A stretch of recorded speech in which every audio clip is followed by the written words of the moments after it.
मैं छोटा था। एक बार मैं और मेरे दादा बैलगाड़ी से श्मशान / मृतक गृह में सामान पहुंचाकर लौट रहे थे। लौटे वक्त रास्ते में हमें एक लंगड़ा आदमी मिला। उसकी आंखें भयानक सफेद थीं, बिल्कुल मुर्दा घर की लाश जैसी। वह बड़ी दयनीय आवाज में बोला, चाचा मेरे पैर ठीक नहीं है, मुझे श्मशान तक छोड़ दो। दादा ने कहा, बेटा हम अभी अभी श्मशान से लौट रहे हैं, हमारा रास्ता उधर नहीं है। लेकिन वह लंगड़ा आदमी दादा को घूरता रहा और वही बात दोहराने लगा, चाचा मेरे पैर ठीक नहीं है, मुझे श्मशान तक छोड़ दो। दादा की भौहें सिकुड़ गईं। इतनी रात को तुम श्मशान क्या करने जा रहे हो? उस आदमी ने बैलगाड़ी को कसकर पकड़ लिया। उसकी आंखें सीधी मेरी तरफ टिकी थीं। फिर वह बोला, चाचा मुझे वापस शमशान छोड़ दो। अब साफ लग रहा था कि वह आदमी कुछ अजीब है। दादा जोर से बोले, अगर श्मशान जाना है तो पहले पीछे हटो। वह आदमी चुप रहा। उसकी नजरें बेहद डरावनी थीं। दादा बोले, अगर मैं तुम्हें छोड़ूंगा तो पहले गाड़ी पर चढ़ो, यूं एक ही जगह खड़े मत रहो। जैसे उसे बात समझ आ गई हो, उसने धीरे धीरे गाड़ी से अपना हाथ हटा लिया। जैसे ही उसका हाथ छूटा, दादा ने तुरंत बैल को जोर से चाबुक मारा। दर्द से बैल पूरी ताकत से भागने लगा। मैंने पीछे मुड़कर देखा, वह लंगड़ा आदमी लंगड़ाता हुआ हमारी गाड़ी के पीछे पीछे चल रहा था। उसकी चाल बहुत धीमी थी, लेकिन उसके पूरे शरीर से अजीब भूतियां एहसास आ रहा था। वह इंसान कम, कोई मुर्दा ज्यादा लग रहा था। मैं घबरा कर बोला, दादा वो हमारे पीछे आ रहा है। मेरे माथे पर पसीना आ गया। दादा धीमी आवाज में बोले, चुप रहो, जल्दी भागना होगा, उसे पीछे छोड़ना है। राह का पहाड़ी रास्ता बहुत सुनसान था। छाननी में मैं उसके चेहरे के डरावने निशान तक साफ देख पा रहा था। इसका मतलब वह हमारे बहुत करीब था। लेकिन हैरानी की बात ही, गाड़ी इतनी तेज भाग रही थी, फिर भी वह 2 पैरों से हमारे बराबर पहुंच रहा था। मैं डर कर बोला, दादा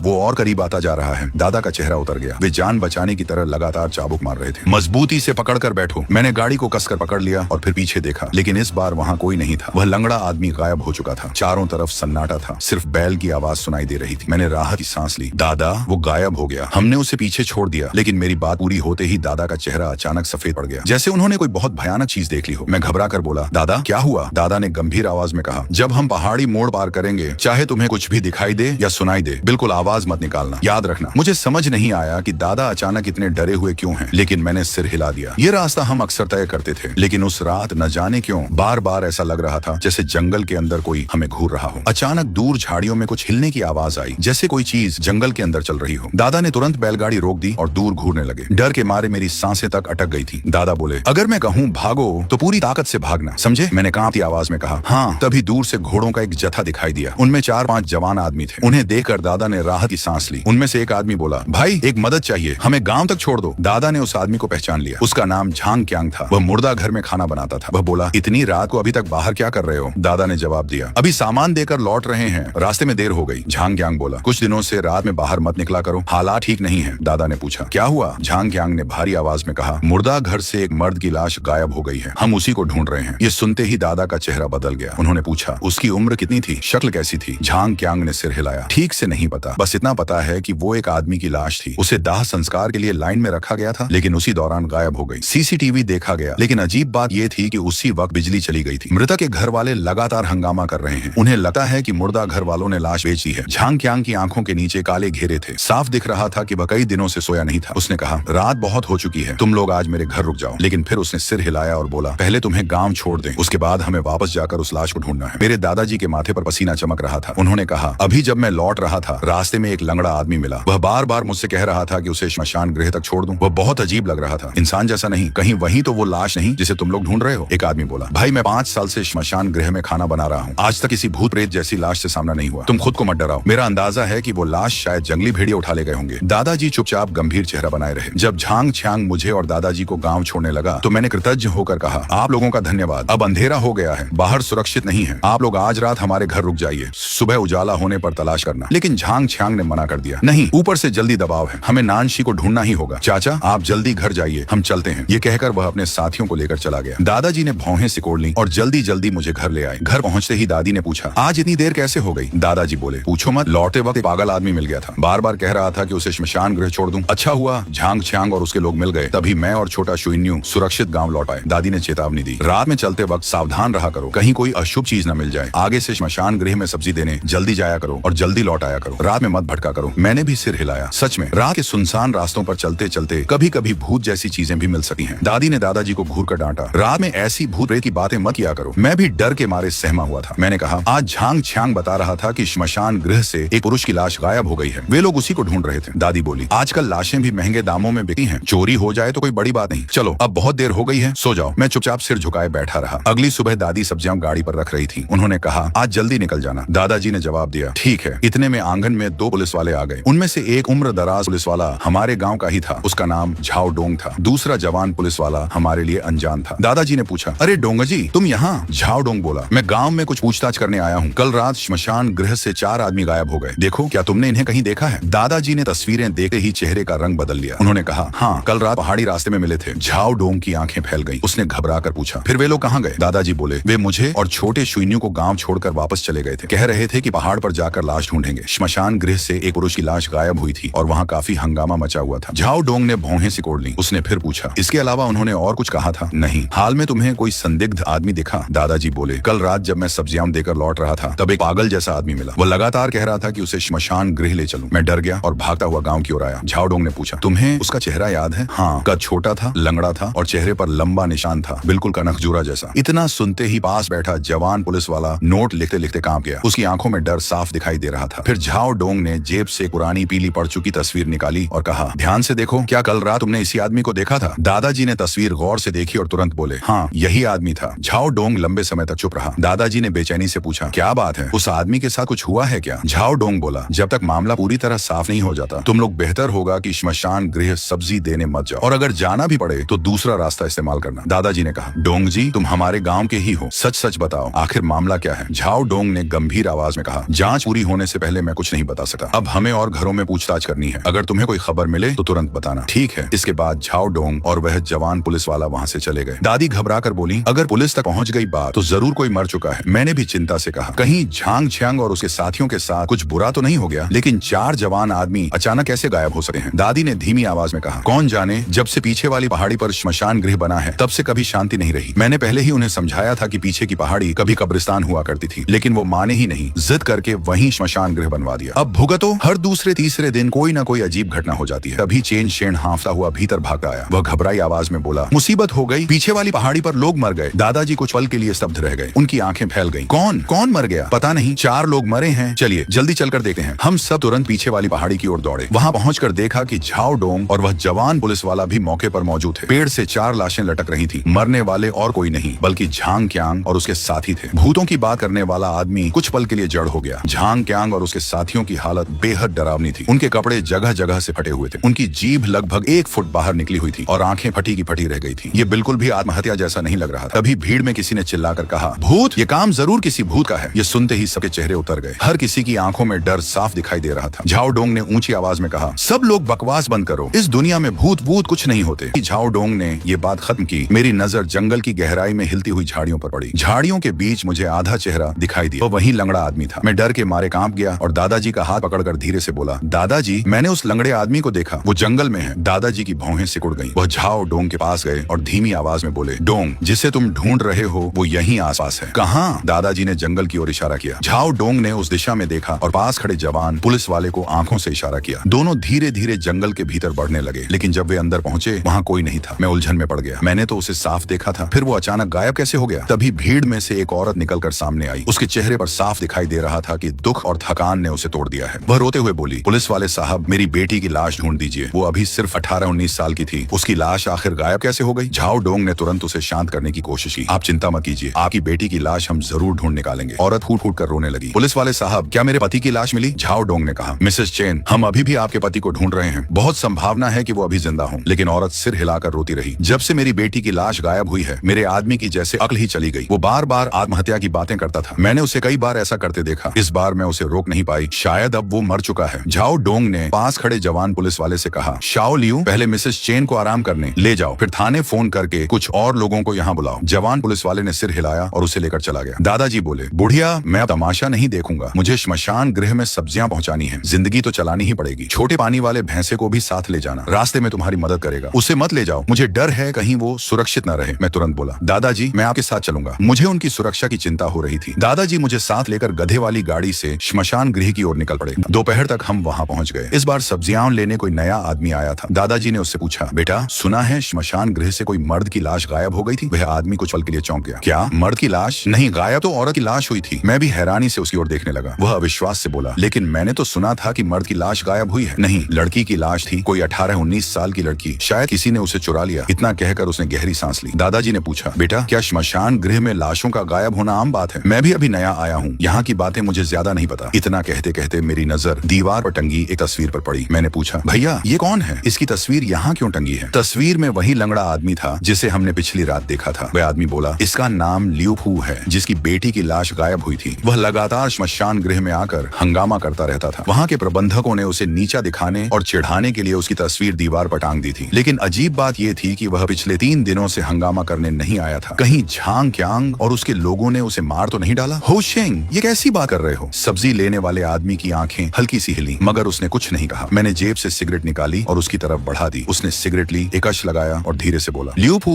हमेशा झगड़ा करता था, इसलिए प्रबंधकों ने उसे सबक सिखाने का सोचा। उन्होंने झांग श्यांग और बाकी लोगों से उसे पिटवाया। सबसे बुरी बार तो उन्होंने उसकी टांग तक तोड़ दी थी। फिर वह मेरे कान के पास आकर धीमी आवाज में बोला, लियू फू की बेटी बहुत खूबसूरत थी, स्वभाव थोड़ा रूखा था, मगर चेहरे मोहरे से बेहद सुंदर थी। सच कहूँ तो आसपास के गांवों में बहुत लोग उस पर नजर रखते थे। वो तो पुरानी बातें थीं, लेकिन आज भी ऐसे काम करने वालों की कमी नहीं है। मैंने भी गहरी सांस ली। लियू फू भी बड़ा बेचारापन झेल रहा है। और क्या, जवान बेटी अचानक मर गई। ऊपर से जब उसकी लाश श्मशान गृह लाई गई तो वो भी गायब हो गई। ये बात किसी के साथ हो जाए तो वो कैसे सह पाएगा? इतना कहकर वह आदमी चुप हो गया। मैंने आसमान की तरफ देखा। लगता है बारिश होने वाली है। बेटा, मैं अब चलता हूँ। ये कहकर मेरे दादा मुझे साथ लेकर चल पड़े। पहाड़ी रास्ता बहुत सुनसान था। मैंने डर के मारे दादा के कपड़े कसकर पकड़ रखे थे, मानो किसी भी पल कोई डरावनी चीज सामने आ जाएगी। दादा गड्ढे की गाड़ी धीरे धीरे हाँकते हुए रास्ते पर बढ़ रहे थे। अचानक रास्ते के बीचों बीच एक काली परछाई दिखाई दी। ऐसा लगा जैसे दादा को पहले से ही इसका अंदाजा था। उन्होंने गाड़ी रोकी नहीं और सीधे आगे बढ़ते रहे। जब हम उस साए के करीब पहुंचे तब मैंने उसका चेहरा साफ देखा। वो वही लंगड़ा आदमी लियू फू था। वह लगातार दादा को घूरे जा रहा था। चाचा, मेरी टांग ठीक नहीं है, मुझे श्मशान गृह तक छोड़ दो। दादा ने गहरी सांस ली। लियू फू, हमारा आपस में कोई बैर नहीं है। कल भी मेरा तुमसे टकराना सिर्फ संयोग था। मैं जानता हूँ तुम्हारी आखिरी इच्छा पूरी नहीं हुई। तुम अपनी बेटी की लाश ढूंढना चाहते हो। मैं तुम्हारी मदद करूंगा, लेकिन काम पूरा होने के बाद तुम मेरे परिवार का पीछा छोड़ दोगे। लियू फू के होंठ हल्के से हिले। उसके गले से भारी और डरावनी आवाज निकली, जो कहा है वो निभाना पड़ेगा। दादा ने दृढ़ आवाज में कहा, तुम चिंता मत करो, मैं तुम्हारी बेटी की लाश जरूर ढूंढूंगा। अगर नहीं ढूंढ पाया तो तुम मेरी जान ले लेना। इतना सुनते ही लियू फू का शरीर अजीब तरीके से कांपने लगा। उसके चलने का ढंग बेहद विचित्र था। वह धीरे धीरे जंगल की गहराई में चला गया। दादा के माथे पर पसीना आ गया। उन्होंने गधे की गाड़ी तेजी से गांव की तरफ दौड़ा दी। जैसे ही हम गांव पहुंचे, दादा जोर से चिल्लाए, सब लोग बाहर निकलो, बड़ी मुसीबत हो गई है। ऐसी और वीडियोस के लिए लाइक और सब्सक्राइब करें और एक प्यारा सा कमेंट जरूर करें।